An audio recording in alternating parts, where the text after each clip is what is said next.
Hi guys, and welcome back.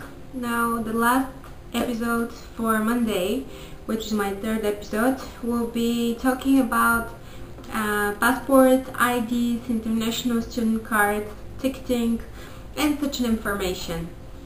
Now, saying passport, it's really important for you to create an international passport, and since this takes time to be created, I would suggest you at the same time you obtain your visa, you already have to have your international passport, because they will need to actually stamp it in the passport. So I guess a month before that, you would want to have your passport prepared. You would also want to bring with you your ID, the whole information, and let's say you received your visa, you passed the interview, everything is fine. I would suggest you to buy international student card. I think it's ICS, ISC, ICS I think should be. This card is really good because in certain libraries and certain shopping centers, if you show this card, you will have some preferences, and this will be really great for you. If you need to sleep in a motel, you know, everything can happen when you fly. So it's always good to bring with you international student card if you have one. If you don't have one, then don't worry about it. I, for example, didn't have one, so I was just going with the flow. The next thing you do when you have your preparation, arrange a pickup by your university. So once you know your ticket information, send it to the university or to the advisor that you're speaking with and tell them, "Hi sir, madam, you know, I'm gonna be coming on this particular date. Could you be that kind to arrange some transportation for me?" I am sure that they have pickups all the time, and this wouldn't be a problem because, you know, you're a new arrival. They will have you in the list, and they will be more than happy to take you to the university. Also, if this is a weekend or let's say some delay happens, make sure you have some quarters or some coins or dollars with you, some paper cash, because it happened to me when I was in New York. I had to take a flight to Atlanta, but there was a storm in New York, yes, in August, believe it. 13th of August, that was Friday. It was a horrible day that day. I would never forget it. But it was really important that I brought this little piece of paper with the name and a phone number of the advisor that was going to be picking me, so I let them know that the flight will be changed, it will be delayed.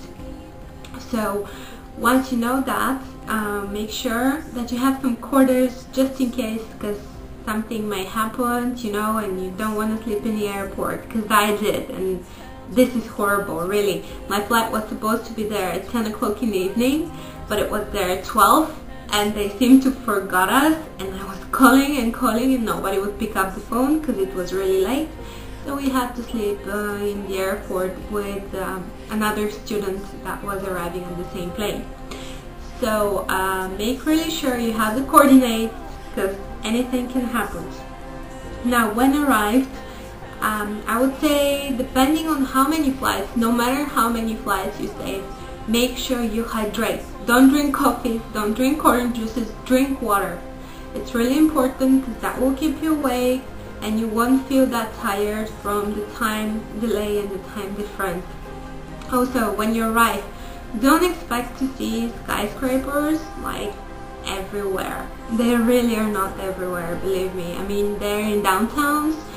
They show them on the movies. Yes, they do show them on the movies, but it's nothing like this in the reality. In the reality, you will see 1-2 story houses. It's really nice, very clean. It's just a different world. I was studying in Arkansas the first year, as I mentioned, and I remember when we were landing in Little Rock, the next morning, the driver that came to pick us up, the woman, I was asking her, listen, where are the skyscrapers? Why I don't see them? And she said, oh, they're in Little Rock, honey, you know, we don't have them in every city. Of course, the universities are in more suburb, more quiet areas, because they are focused more to studies, more to preparation of your knowledge, of the idea of who you'd be, and usually they're in the suburbs of a big city. So, for example, I was studying in Conway in the University of Central Arkansas, which was a suburban area of Little Rock, and I was really the first day frustrated of the fact that why do I only keep seeing squirrels around, and where is everybody, and why I don't see any people walking on the street. It was sad culture shock, you know, because you come from a different world, you walk outside, you're used to see people, and suddenly it's just nature, it's just houses. You see a lot of cars passing. Most of the southern states don't have buses, so if you go for a southern state, make sure that the state has a transportation. If it doesn't, you'll need to buy a bicycle, because without one you're really doomed. And I'm saying this because, you know, I had this problem. The first semester, when I wanted to buy food, the nearest Walmart was 7 kilometers away, so we had to walk literally with all my friends. By the time we were there, it was like hour and a half, and then, you know, you carry all that luggage, and then you need to go back to campus. So it was really a horrible experience. So I hope this helps you, and you know, if you can buy a bicycle, or if you can prepare $50–60 or a second-hand bicycle, make sure you do that, really. Now, another thing is to do with house transportation and the cultural shock. Now, the first thing you would notice, the food is very different, really. Whatever you have at home, that will be totally different. America is not all about burgers, it's not all about fried food. It's depending where you're going. The food is really good, it's really tasty. They of course have it all natural, organic food. They have greasy food, but that's everywhere in the world. It's not only America. So I don't know, when people compare, they shouldn't do this. It's a wrong comparison. It just takes time for your body to adaptate to a certain kind of foods. Of course, the water will be different. You know, your body needs to adaptate. It took me about 6 months to adaptate to this. I lost a lot of weight when I went there, but be careful when you're on campus and eating the campus food. Yes, it's very greasy, and that will make you gain weight, maybe 10–20 pounds. So this is really a lot. A lot of students gain weight the first year they go to university, but that's why you have a student card, which they will issue from the university, and you can visit their gym. Okay, so that's it. Last thing I'm going to be mentioning here is make sure you have enough money for your books. Books are really expensive, and when you go to university, you would want to visit your supervisor or advisor from the international office. You would then want to register in a university. They will issue you an ID card with your photo, so make sure you smile, you know that you're gonna watch this photo for at least 4 or 5 years. With this card, that's your ID for the university. You would then want to enroll to particular classes, and they're called freshman classes.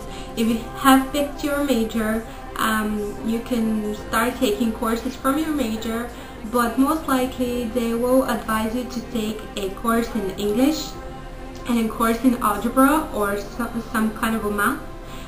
For example, we were going there a bit later, so I had to take English, but I didn't take English for international students because I didn't know that there is such an option. I had to take English for just American students, and I got a grade of B, which I think is really good because I had no clue what's happening there, really. So sometimes you can be in such situations. During this period, my first year, I lost my mother, and I was there just 1 semester. I was 19 and a half. I'm going to save you all, you know, the sad stories and stuff, but what I want to say is that I failed my math class because I didn't have the money to buy a Texas instrument, and it was costing $200, and it was horrible. So the second year I had to pass math in my other university, and I got an A. So I was really happy with that, you know, thank God. but books are really expensive and they usually change them every semester. You can sell your old ones, but the new ones are twice as expensive. So make sure when you go there really to have enough money to survive in the beginning, because a lot of people think, okay, I'm gonna go there, I'm gonna find a job. No, you won't.